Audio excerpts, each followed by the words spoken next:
Hello, this is Super Smash 43, and I recently watched Thunderfoot's video on the hopelessness of atheism, where Thunderfoot basically refuted Venom Fan X yet again. Venom Fan X was making the claim that atheists have less hopeful lives because they don't believe in an afterlife. You can only have a meaningful life if you actually believe in an afterlife, according to Venom Fan X, because Venom Fan X's logic is like this.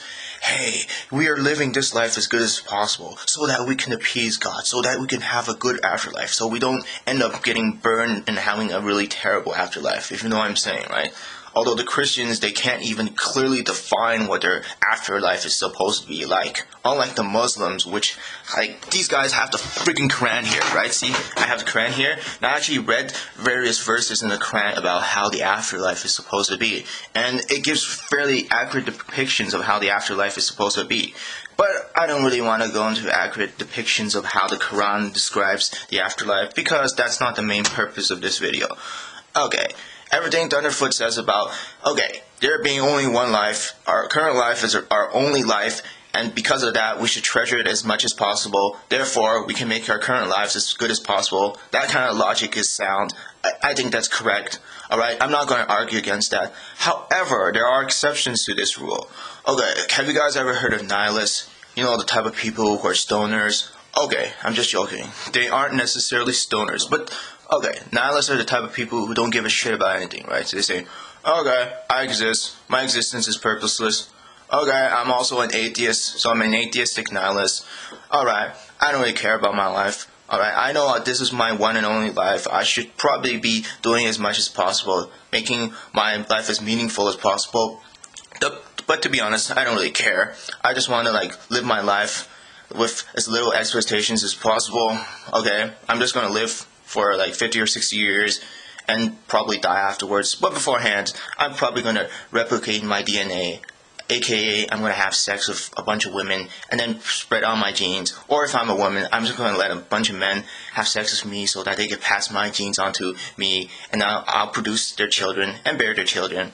And yeah, that's the entire purpose of life. There isn't anything beyond that. I mean, if you're a nihilist, you might not really have that much value for life, okay?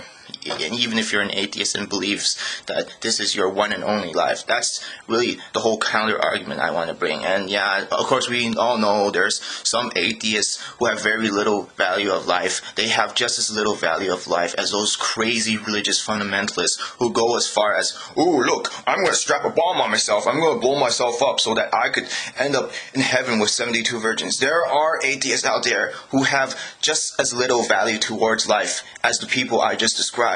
Well, whatever.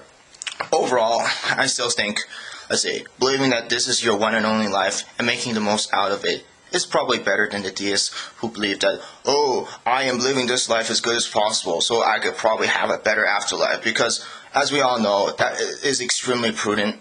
I mean, the only reason you're living this life as good as possible is that you're hoping for this reward, that you're hoping that you get something better after your grave, right? Death isn't really real. It's just a transition towards a new and better life, hopefully, if I follow a bunch of rules in some arbitrary old book. There's one huge problem with this, Let's just compare this to a lottery, right? I mean, the chances of you winning a lottery are very, very small, statistically speaking. However, winning the lottery, there has been irrefutable evidence that there has been people who won the lottery, right? Because, I don't really need to describe that, right? There is irrefutable evidence that people have won the lottery before. Unfortunately, for the people who subscribe to the theory of an afterlife, you have no evidence whatsoever. I know some people, they're going to resort to near-death experiences, saying that, this guy almost died and he had visions of heaven and hell. I'm sorry. If you throw that kind of anecdotal evidence, it's already been refuted millions upon millions of times.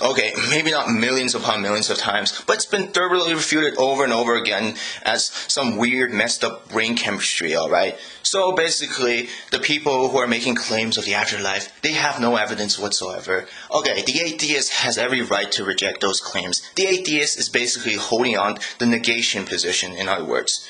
The atheist doesn't have to provide any evidence that there is no afterlife. The atheist is depending on the people who do believe in an afterlife to actually provide evidence that there is an afterlife.